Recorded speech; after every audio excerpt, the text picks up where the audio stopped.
pengertian sosiologi.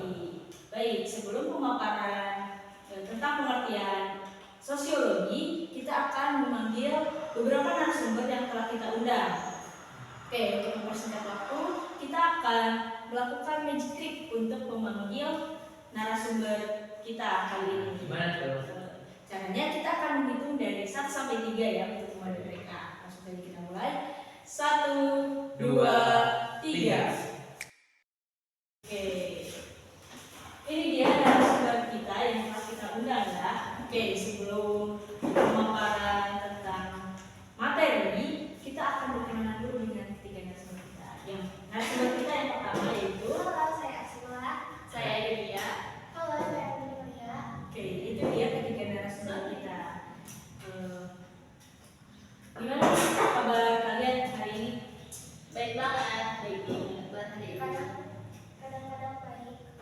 Kadang-kadang ya, kadang-kadang berarti tidak baik kadang-kadang. Tapi kalau saya jujur ya, saya kurang asupan baik, saya teman-teman jadi kurang baik. Jadi kurang masuk katanya jadi kurang baik. Asik. Oke, sesuai dengan tema kita kali ini, kita akan membahas tentang pengertian sosiologi. Oke, misalnya sosiologi merupakan ilmu yang mempelajari tentang hubungan antara masyarakat atau manusia dengan lingkungan sosialnya.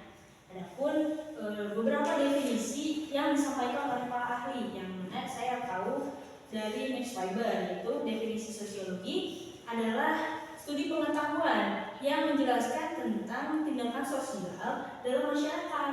Tindakan ini sendiri didasari pada keinginan masyarakatnya untuk selalu berinteraksi antara satu masyarakat dengan masyarakat lainnya dalam upaya memenuhi kebutuhan yang tidak terbatas. Oke, jadi di situ ada pengertian dan definisi. Selain itu, sosiologi juga pasti punya peran.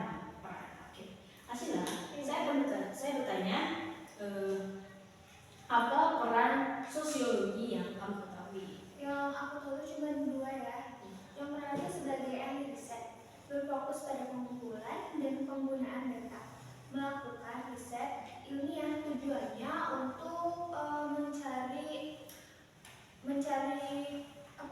data kehidupan sosial masyarakat. Yang kedua itu sebagai guru dan pendidik, sebagai ilmuwan.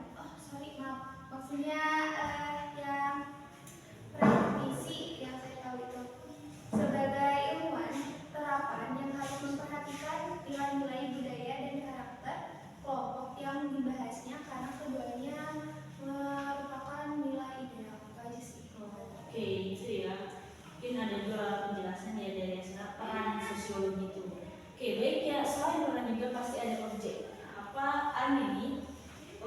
Apa objek sosiologi yang kamu ketahui, boleh dijelaskan?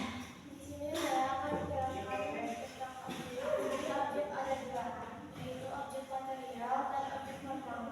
Objek material yang menyangkut kehidupan sosial, gejala-gejala dan proses hubungan antara manusia yang mempengaruhi kesatuan dari hidup yang berjalan di manusia itu sendiri. Yaitu yang kedua, objek normal yang merupakan hubungan dari antar manusia serta proses yang muncul karena adanya hubungan yang terbentuk di dalam masyarakat.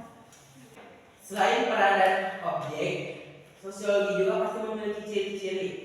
Ayo dia, coba jelaskan ciri-ciri yang kamu ketahui.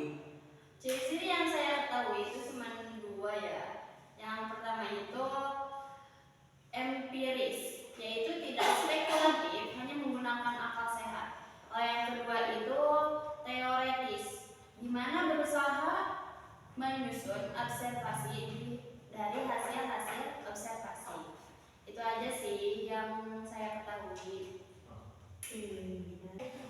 Oke, dari peran dan juga objek lalu ciri, sosiologi juga pasti memiliki fungsi ya, yang mana mungkin fungsinya ada beberapa fungsi yang perlu kita ketahui, yaitu yang pertama sosiologi berfungsi untuk pembangunan. Nah, sosiologi juga bisa berfungsi untuk pembangunan nih, itu untuk memberikan data sosial dan diperlukan pada tahap perencanaan, pelaksanaan maupun penilaian pembangunan. Juga ada juga untuk penelitian, yaitu dengan penelitian akan diperoleh suatu rencana penyelesaian masalah yang baik.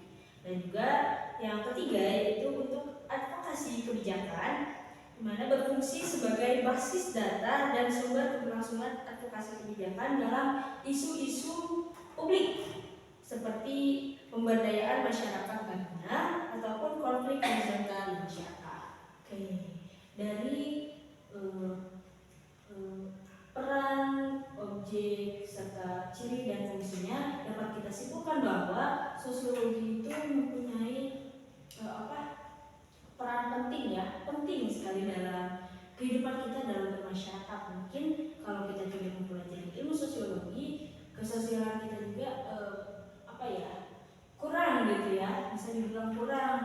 Jadi sebelum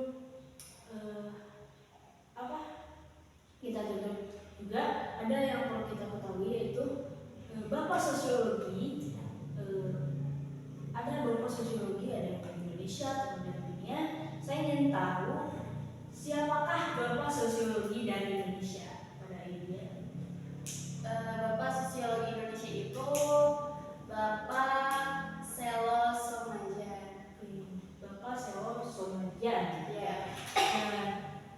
Selain di Indonesia juga pasti ada Bapak Sosiologi di dunia dong. Siapa itu? Bapak Auguste Comte. Oke, Auguste Comte yang kalau tidak salah dia adalah seorang filsuf Prancis ya. Oke. Mungkin itu saja ya pemaparan materi tentang pengertian sosiologi dari kita. Kesannya mungkin percakapan kita cukup menyenangkan ya, dan sharing-sharing materi seperti ini mungkin sangat bermanfaat untuk kita. Kesannya mungkin selain materi yang kita sampaikan, kalian juga yang menonton bisa mencari materi-materi lain yang berasal dari internet ataupun dari buku sosiologi juga ya. Oke, jadi mungkin itu saja ya pemaparan tentang diskusi kita ya, bisa dibilang diskusi atau podcast kami tentang pengertian sosiologi.